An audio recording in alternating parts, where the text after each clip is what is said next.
Hi hello നമസ്കാരം അസ്സലാമു അലൈക്കും welcome back to Afsa's world. ഇന്നത്തെ എൻ്റെ വീഡിയോയിൽ എല്ലാവർക്കും ഉപകാരപ്പെടുന്ന, പ്രത്യേകിച്ച് ദഹനം ശരിയായ രീതിയിൽ നടക്കുന്നതിനും കുടലിൻ്റെ ആരോഗ്യത്തിനും ബ്ലോട്ടിംഗ് കുറയ്ക്കാനും എല്ലാം നമുക്ക് നമ്മുടെ ഡയറ്റിൽ ഉൾപ്പെടുത്താൻ പറ്റിയ കുറച്ച് റെസിപ്പീസ് ഞാൻ കാണിക്കുന്നുണ്ട്. പ്രത്യേകിച്ച് ഞാൻ കെഫിർ ബൗൾ കൂടി കാണിക്കുന്നുണ്ട് കേട്ടോ. അപ്പോൾ എന്തൊക്കെയാണ് എങ്ങനെയൊക്കെയാണെന്നൊക്കെ ഒന്ന് നോക്കിയാലോ. വീഡിയോ സ്കിപ്പ് ചെയ്യാതെ മുഴുവനായിട്ടും തന്നെ കണ്ടു നോക്കുക. ഒട്ടും തന്നെ സമയം കളയണ്ട, നമുക്ക് വീഡിയോയിലേക്ക് പോകാം. ഇന്ന് വീഡിയോയിൽ ആദ്യമായി കാണിക്കുന്നത് വളരെ പെട്ടെന്ന് ഉണ്ടാക്കിയെടുക്കാൻ പറ്റിയ ഒരു ഇഫ്താർ സ്നാക്ക്, അല്ലെങ്കിൽ വൈകുന്നേരം ചായയുടെ ഒപ്പം കൂടെ കഴിക്കാൻ പറ്റിയ ഒരു മുളക് ബജിയുടെ റെസിപ്പിയാണ്. ഇത് വ്യത്യസ്തമായ രീതിയിലാണ് ചെയ്തെടുക്കുന്നത്. ഉള്ളിൽ സ്റ്റഫിംഗ് ഒക്കെ ആയിട്ടാണ് കേട്ടോ. അപ്പോൾ അതിന് വേണ്ടിയിട്ട് ആദ്യം തന്നെ ഞാൻ 1.5 കപ്പ് കടലമാവ് ഒരു ബൗളിലേക്ക് ഇട്ട് കൊടുക്കുന്നുണ്ട്.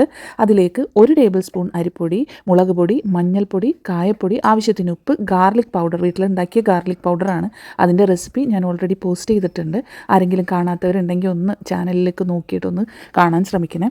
അതെല്ലാം കൂടി മിക്സ് ചെയ്തിട്ട് 1 കപ്പ് വെള്ളം കൂടി ഒഴിച്ചിട്ട് ഞാൻ ഒരു ബാറ്റർ ആക്കിയിട്ട് എടുക്കുന്നുണ്ട്. അധികം ലൂസ് ആകാനും പാടില്ല, കൂടുതൽ തിക്കായി പോകാനും പാടില്ല കേട്ടോ. അപ്പോൾ അതൊന്ന് അരമണിക്കൂർ ഞാൻ മാറ്റി വയ്ക്കുന്നുണ്ട്. ഇനി ഒരു പാത്രത്തിലേക്ക് 1 സവാള ചെറുതായിട്ട് കൊത്തിയരിഞ്ഞത്, മല്ലിയില, ആവശ്യത്തിന് ഉപ്പ്, പിന്നെ ടൊമാറ്റോ സോസ് കൂടി ചേർത്ത് മിക്സ് ചെയ്തിട്ട് നമുക്ക് ഈ മുളക് ഉണ്ടല്ലോ, മുളക് ആദ്യം തന്നെ കഴുകി വൃത്തിയാക്കി അതിൻ്റെ വെള്ളമയമൊക്കെ ഒന്ന് ഒപ്പിക്കളഞ്ഞതിന് ശേഷമാണ് അതിൻ്റെ നടുഭാഗം ഒന്ന് കീറി അതിനുള്ളിലുള്ള മുളകിൻ്റെ അരിയൊക്കെ കളഞ്ഞതിന് ശേഷം നമുക്ക് ഈ ഒരു സവാളയുടെ സ്റ്റഫിങ് വെച്ച് കൊടുക്കാം.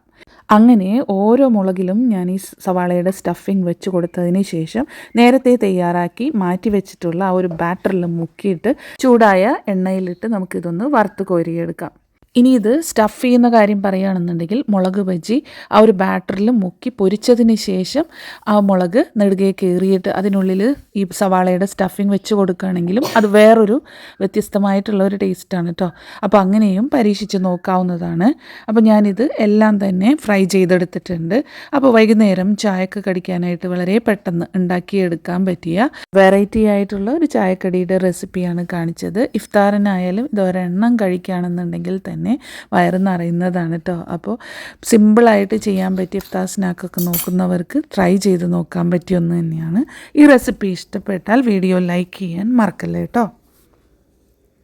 ഇനി അടുത്തതായിട്ടേ നമുക്ക് അറബിക് സ്വീറ്റ്സൊക്കെ, അതായത് ഒത്തിരി മധുരമുള്ള സ്വീറ്റ്സൊക്കെ കിട്ടുകയാണെങ്കിൽ അത് ബാക്കി വരികയാണെന്നുണ്ടെങ്കിൽ കളയാതെ നമുക്കിതെങ്ങനെ നല്ലൊരു സൂപ്പർ ഡിലീഷ്യസ് ആയിട്ടുള്ള ഈസി ഇൻസ്റ്റൻറ്റ് പുഡിംഗ് ഉണ്ടാക്കിയെടുക്കാമെന്ന് നോക്കാം.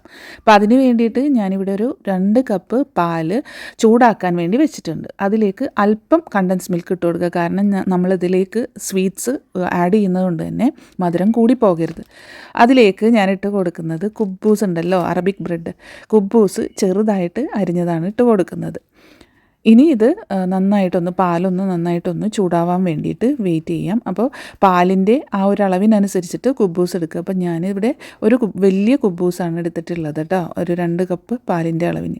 ഇനി അതിലേക്ക് നമുക്ക് നേരത്തെ ഞാൻ കാണിച്ചിട്ടുള്ള ലെഫ്റ്റ് ഓവർ ആയിട്ടുള്ള അറബിക് സ്വീറ്റ്സ് ഉണ്ടല്ലോ, അത് ഞാൻ ഇട്ട് കൊടുക്കുന്നുണ്ട്. ഇനി നന്നായിട്ട് ഇതൊന്ന് ഇളക്കി കൊടുക്കാം. അതൊന്ന് തിളച്ച് വരുന്നത് വരെ വെയിറ്റ് ചെയ്യാം. ഇത് തിളയ്ക്കും തോറും ഇത് തിക്കായിട്ട് വരും കേട്ടോ. ഇത് കുബ്ബൂസ് ആയാലും അതിൽ ചേർത്തിട്ടുള്ള സ്വീറ്റ്സ് ആയാലും, സ്വീറ്റ്സൊക്കെ ഒരു പക്ഷേ റവയൊക്കെ കൊണ്ട് ഉണ്ടാക്കിയതാണെന്നുണ്ടെങ്കിൽ പിന്നെ അതിൻ്റെ ആ ഒരു തിക്നെസ് കൂടുക തന്നെ ചെയ്യും കേട്ടോ. അപ്പോൾ അത് തിളപ്പിച്ച് ആ ചൂടോടുകൂടി തന്നെ ഞാൻ സെർവിങ് ഡിഷിലേക്ക് മാറ്റി കൊടുക്കുന്നുണ്ട്. ഭയങ്കര ഈസി ആയിട്ട് ഉണ്ടാക്കാൻ പറ്റി. അത് ഇരിക്കും തോറും അത് കുറുകി നല്ല തിക്കായിട്ട് വരികയും ചെയ്യും. ഇനി അതിൻ്റെ മുകളിലായിട്ട് ഞാൻ കുറച്ച് സാഫ്രോൺ, കുങ്കുമപ്പൂവ് ഇട്ട് കൊടുക്കുന്നുണ്ട്. കുറച്ച് നട്ട്സ് പൊടിച്ചതുകൂടി ചേർത്ത് കൊടുക്കുന്നുണ്ട്. ഇത്രയേ ഉള്ളൂ. വളരെ സിമ്പിളായിട്ട് ഉണ്ടാക്കാൻ പറ്റിയ ഈസി ഇൻസ്റ്റൻറ്റ് പുഡിംഗ് ഡെസേർട്ടാണ് കേട്ടോ ഉണ്ടാക്കിയിട്ടുള്ളത്. പാൽറൊട്ടി എന്ന് വേണമെങ്കിലും പറയാം. ഇഫ്താറിനോ ഈദിനൊക്കെ ട്രൈ ചെയ്യാൻ പറ്റിയ വെറൈറ്റി ആയിട്ടുള്ള ഇൻസ്റ്റൻറ്റ് പുഡിംഗ് റെസിപ്പിയാണ്. അപ്പോൾ ഈ റെസിപ്പി ഇഷ്ടപ്പെട്ടാൽ എന്തായാലും വീഡിയോ ലൈക്ക് ചെയ്യാൻ മറക്കില്ല കേട്ടോ. ഇനി അടുത്തതായിട്ടുണ്ടല്ലോ, വളരെ സിമ്പിളായിട്ട് ഉണ്ടാക്കാൻ പറ്റിയ നല്ല ഹെൽത്തി ആയിട്ടുള്ള ഒരു ഡ്രിങ്കാണ് കേട്ടോ.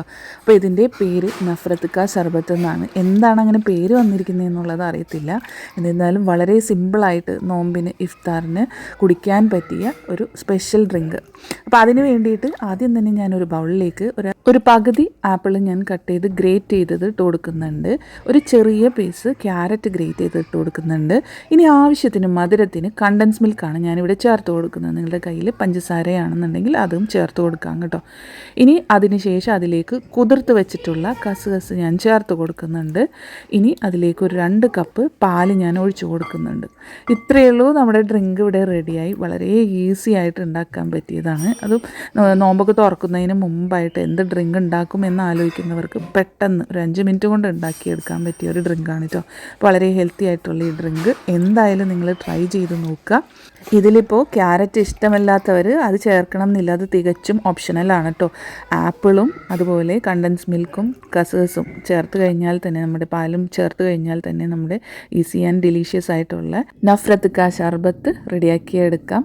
ഇനി വേണമെന്നുണ്ടെങ്കിൽ നിങ്ങൾക്ക് നട്ട്സ് കൂടി ചേർത്ത് കൊടുക്കാവുന്നതാണ്. അപ്പോൾ ആ ഒരു ക്രഞ്ചിനെസ്സൊക്കെ ഈ ഒരു ഡ്രിങ്കിന് ഒന്നുകൂടി ടേസ്റ്റ് കൂട്ടുന്നതാണ്. അപ്പോൾ ഈ ഒരു റെസിപ്പി ഇഷ്ടപ്പെട്ടാൽ വീഡിയോ ലൈക്ക് ചെയ്യാൻ മറക്കല്ലേ കേട്ടോ. ഇനി അടുത്തതായിട്ട് കാണിക്കുന്നത് വളരെ ഹെൽത്തി ആയിട്ടുള്ളൊരു പ്രോബയോട്ടിക് ബ്രേക്ക്ഫാസ്റ്റ് റെസിപ്പിയാണ്. അതും തീയൊന്നും കത്തിക്കാതെ നമുക്ക് വളരെ പെട്ടെന്ന് ഉണ്ടാക്കിയെടുക്കാൻ പറ്റിയ. ഇനിയിപ്പോൾ നോമ്പിൻ്റെ സമയത്താണെങ്കിൽ അത്താഴത്തിന് ഇതൊന്നും മതിയാകും കേട്ടോ. വയറും നിറയുകയും ചെയ്യും, അതുപോലെ നമ്മുടെ ഗട്ട് ഹെൽത്ത് ഇമ്പ്രൂവ് ചെയ്യാനും ഇതൊന്നും മതിയാകും കേട്ടോ. അപ്പോൾ അതിന് വേണ്ടിയിട്ട് ഞാനൊരു ബൗളിലേക്ക് ആദ്യം തന്നെ 1/4 കപ്പ് ഓട്സ് ഇട്ട് കൊടുക്കുന്നുണ്ട്. അതിലേക്ക് ചിയ സീഡ്സ് ഇട്ട് കൊടുക്കുന്നുണ്ട്. ഇനി ഫ്ലാക്സ് സീഡ് മുഴുവനായിട്ടോ അല്ലെങ്കിൽ അതിൻ്റെ പൗഡറോ 1 ടീസ്പൂൺ ഇട്ട് കൊടുക്കാം. ഇനി അതിലേക്ക് ചേർത്ത് കൊടുക്കുന്നതാണ് നമ്മുടെ താരം കെഫിർ. പ്രവാസികൾക്ക് ഇപ്പോൾ പ്രത്യേകിച്ച് UAE താമസിക്കുന്നവർക്ക് കെഫിർ ഇപ്പോൾ എന്തായാലും പരിചയം ഉണ്ടാവും. കാരണം ഇപ്പോൾ മിൽക്ക് വാങ്ങുന്ന സമയത്ത് ഇത് ഫ്രീ ആയിട്ടൊക്കെ കിട്ടുന്നുണ്ട് കേട്ടോ. അപ്പോൾ അത് ഞാൻ ഒരു ചെറിയ ബോട്ടിൽ നിറച്ച് തന്നെ ഇട്ട് കൊടുക്കുന്നുണ്ട്. ഇനി അതിലേക്ക് ഗ്രീക്ക് യോഗേർട്ട്, അത് ഫ്ലേവേർഡാണ്, ഞാൻ സ്ട്രോബെറിയുടെയാണ് എടുത്തിരിക്കുന്നത്, ഒരു 2 ടേബിൾ സ്പൂൺ ഞാൻ ചേർത്ത് കൊടുക്കുന്നുണ്ട്. ഇനി ഇത് നന്നായിട്ടൊന്ന് മിക്സ് ചെയ്ത് കൊടുക്കാം. ഈ സമയത്ത് വേണമെന്നുണ്ടെങ്കിൽ ഇതിലേക്ക് മധുരത്തിന് ആവശ്യമായിട്ടുള്ള ഹണി ഇട്ട് കൊടുക്കാം കേട്ടോ. ഞാനിത് അവസാനം ഡ്രിസിൽ ചെയ്യാൻ വേണ്ടി മാത്രമേ എടുക്കുന്നുള്ളൂ. അപ്പോൾ അതിലേക്ക് ഇനി ആവശ്യത്തിനുള്ള ഫ്രൂട്ട്സ് ഇട്ട് കൊടുക്കാം. ബ്ലൂബെറി, സ്ട്രോബെറി, ആപ്പിള്, പിന്നെ അതുപോലെ നട്ട്സ് കുറച്ചിട്ട് കൊടുക്കും. സൺഫ്ലവർ സീഡായാലും പംകിൻ സീഡായാലും വാൽനട്ട് കൂടിയൊക്കെ ഞാൻ ഇട്ട് കൊടുക്കുന്നുണ്ട്. ഇതെല്ലാം കൂടി ഇട്ട് കൊടുക്കുമ്പോൾ നമ്മുടെ കെഫിർ ബൗൾ ഇവിടെ റെഡി ആയിട്ടുണ്ട്. കെഫിർ എന്ന് പറയുന്നത് നല്ല ഹെൽത്തി ആയിട്ടുള്ളൊരു പ്രോബയോട്ടിക് ഡ്രിങ്കാണ് കേട്ടോ. മറ്റുള്ള ഗ്രീക്ക് യോഗട്ടും അല്ലെങ്കിൽ അതുപോലുള്ള പ്രോബയോട്ടിക് ഡ്രിങ്കിനേക്കാളും ഒക്കെ നല്ല എഫക്റ്റീവായിട്ടുള്ള ഒന്നാണ്. അത് വെറുതെ കഴിക്കാൻ മടിയുള്ളവർക്ക് ഇതുപോലെ ബ്രേക്ക്ഫാസ്റ്റ് ബൗളായിട്ട് കഴിക്കാവുന്നതാണ്. അപ്പോൾ എന്തായാലും ഈ റെസിപ്പി നിങ്ങൾക്ക് എല്ലാവർക്കും ഇഷ്ടപ്പെട്ടു എന്ന് വിചാരിക്കുന്നു. ഞാൻ അതിൻ്റെ മുകളിലായിട്ടൊന്ന് ഹണി ഡ്രിസിൽ ചെയ്ത് കൊടുക്കുന്നുണ്ട് കേട്ടോ. അത് ഓപ്ഷണലാണ്. മധുരം അധികം താല്പര്യം ഇല്ലാത്തവർക്ക് ഈ ഫ്രൂട്ട്സിൻ്റെ തന്നെ നല്ല മധുരം ഉണ്ടാവും. അപ്പോൾ അത് താല്പര്യമുള്ളവർ മാത്രം ഒന്ന് ഡ്രിസിൽ ചെയ്ത് കൊടുക്കുക. ഇനി വേണമെന്നുണ്ടെങ്കിൽ സിന്നമൺ പൗഡറൊക്കെ ഉണ്ടെന്നുണ്ടെങ്കിൽ അതിൻ്റെ മുകളിലായിട്ടൊന്ന് സ്പ്രിങ്കിൾ ചെയ്ത് കൊടുക്കാം കേട്ടോ. ഞാനത് ചെയ്തിട്ടില്ല. അപ്പോൾ ഇത് നല്ല ഹെൽത്തി ആയിട്ടുള്ള, എന്നാൽ വയറ് നിറയുന്ന, എല്ലാവർക്കും ഇഷ്ടപ്പെടുന്ന നല്ലൊരു ബ്രേക്ക്ഫാസ്റ്റ് റെസിപ്പി തന്നെയാണ്. അത്താഴത്തിന് ഇത് മാത്രം മതിയാവും. അപ്പോൾ രാത്രി കിടക്കുന്നതിന് മുമ്പ് ഇത് റെഡിയാക്കി വെക്കുകയാണെന്നുണ്ടെങ്കിൽ നമുക്ക് ഈസി ആയിട്ട് അത്താഴത്തിന് നമുക്ക് കഴിക്കാനുള്ളത് റെഡിയാക്കാം. അപ്പോൾ എന്തായാലും ട്രൈ ചെയ്ത് നോക്കാൻ മറക്കരുത്. ഈ റെസിപ്പി ഇഷ്ടമായവർ എന്തായാലും വീഡിയോ ലൈക്ക് ചെയ്യാൻ മറന്നു പോകരുത്. ഇന്നത്തെ എൻ്റെ വീഡിയോ നിങ്ങൾക്ക് എല്ലാവർക്കും ഇഷ്ടപ്പെട്ടു എന്ന് വിചാരിക്കുന്നു. വീഡിയോ ഇഷ്ടപ്പെട്ടാൽ ലൈക്ക് ചെയ്യാനും അതുപോലെ റെസിപ്പീസൊക്കെ സെർച്ച് ചെയ്ത് നടക്കുന്നവർക്ക്, വെറൈറ്റി ആഗ്രഹിക്കുന്നവർക്കൊക്കെ ഇതൊന്ന് ഷെയർ ചെയ്ത് കൊടുക്കാനും മറക്കരുത്. ആരോഗ്യം നോക്കുന്നവർക്ക് പ്രത്യേകിച്ച് ഇത് സേവ് ചെയ്ത് വെക്കാവുന്നതാണ് കേട്ടോ. ഇനി നിങ്ങളുടെ ഫീഡ്ബാക്ക്സ് എന്തായാലും കമൻസ് ആയിട്ട് അറിയിക്കാൻ മറക്കല്ലേ. സബ്സ്ക്രൈബ് ചെയ്യാതെ കാണുന്ന കൂട്ടുകാരുണ്ടെങ്കിൽ ഒന്ന് സബ്സ്ക്രൈബ് ചെയ്തുകൂടി സപ്പോർട്ട് ചെയ്യാൻ മറക്കല്ലേ. തൊട്ടടുത്തുള്ള ബെല്ലൈക്കൺ ഓൾ എന്നുള്ളത് എനേബിൾ ചെയ്താൽ ഞാൻ ഇനി ഇടുന്ന പുതിയ വീഡിയോസൊക്കെ നിങ്ങൾക്ക് അപ്പോൾ തന്നെ നോട്ടിഫിക്കേഷൻസ് ആയിട്ട് കിട്ടുന്നതായിരിക്കും. അപ്പോൾ ഇൻഷാ അല്ലാഹ് മറ്റൊരു വീഡിയോ ആയിട്ട് വരുന്നത് വരേക്കും എല്ലാ കൂട്ടുകാർക്കും താങ്ക് യു ഫോർ വാച്ചിങ്.